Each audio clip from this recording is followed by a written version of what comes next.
甄嬛传中有这么一个人，他恩宠万千，他独成语录，他的嘴开过光，所言之事事事成真，他就是要活得轰轰烈烈的华妃。这一集咱们就来唠唠华妃预言的那些事儿。第一点，华妃预言甄嬛怀孕之事。当时甄嬛作为新晋秀女，很得皇上欢喜。皇后为了讨皇上欢心，又为了打压华妃，故意在新晋秀女寝宫的安排中，把甄嬛安排到了离养心殿最近的承乾宫。果不其然，皇后把秀女的寝宫安排下去之后，华妃立马坐不住了。对于甄嬛这个还没进宫就让皇上挂念的人，华妃担心甄嬛会把她的恩宠分掉，所以当太监把皇后拟好的秀女寝宫安排单拿给华妃过目时，华妃当场重新规划，把甄嬛的寝宫划分到偏远地区碎玉轩。不吉利，不就是方贵人小产婆又被打入冷宫了，有什么可忌讳的？让她住进去，保不齐还能像方贵人似的怀上龙种。华妃本意是不想让甄嬛接近皇上，却美其名曰住碎玉轩能怀上龙种。结果甄嬛住进碎玉轩，阴差阳错地发现麝香。为了不让贝蒂这杆枪打到自己头上，甄嬛选择了避宠，然后才寻找机会邀宠。最后甄嬛在杏花树下秋千驾前遇皇上。朕的手都酸了。皇上视线臣妾重吗？你倒不重，是朕抱紧了怕你痛，抱松了怕你摔着，双手进退为难，所以才酸了。频频获宠的甄嬛在碎玉轩怀上了龙种。虽然甄嬛第一次怀孕被害小产，但甄嬛通过她的才情和智慧再度获宠。很快甄嬛又在碎玉轩迎来了二胎。娘娘，微臣恭喜娘娘。恭喜娘娘。娘娘，温大人说你已经有1个月的身孕了。华妃本意是让甄嬛远离皇上，无法邀宠，却不料华妃说碎玉轩能怀上龙种，预言成真。甄嬛不仅在碎玉轩怀了龙种，而且还怀了2次。第二点，华妃预言甄嬛3人组分崩离析。当时安陵容他爹运送粮草不利，被押入狱。安陵容为了救他爹，急忙跑去找沈眉庄，因为关押安陵容他爹的地方正是沈眉庄他爹管辖的地带，所以安陵容求沈眉庄写封家书通融通融。结果沈眉庄在这件事上实在帮不上忙，瞧着沈眉庄都无计可施，甄嬛赶忙出主意，带着安陵容去求皇后。曹贵人得知此事后，忍不住夸赞沈眉庄、甄嬛以及安陵容之间姐妹情深。结果华妃对这份姐妹情却是这么说的：后宫中哪来的什么情同姐妹，不过是示弱依附恃强，愚笨听从聪明。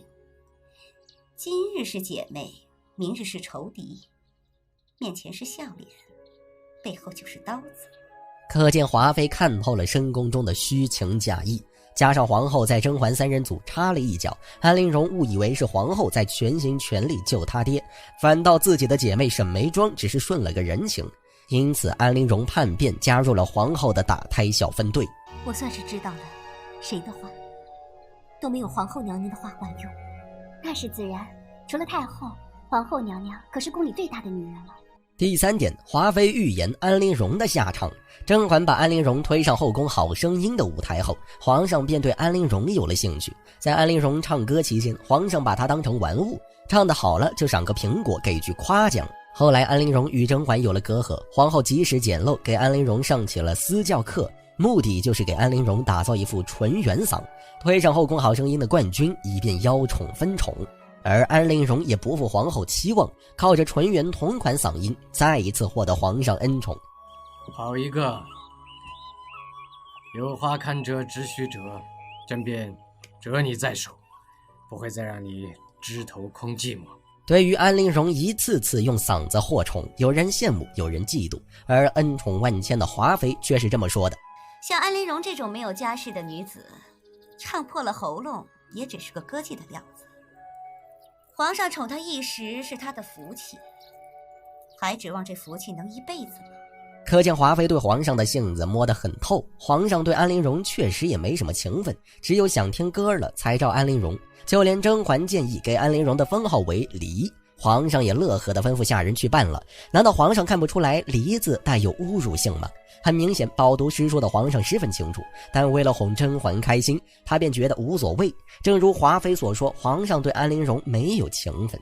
第4点，华妃预言瓜六的下场。年羹尧倒台后，华妃被褫夺封号降为答应，但这丝毫不影响华妃的预言功力。当时瓜六因他爹扳倒年羹尧有功，进了宫，刚入宫就被封为贵人的瓜六到处嘚瑟。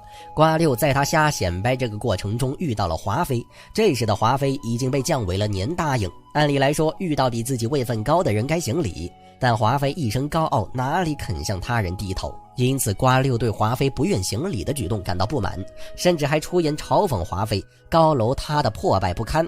华妃瞧了瓜六一眼，立马怼了几句：入岛猢狲散，这话说的可真好。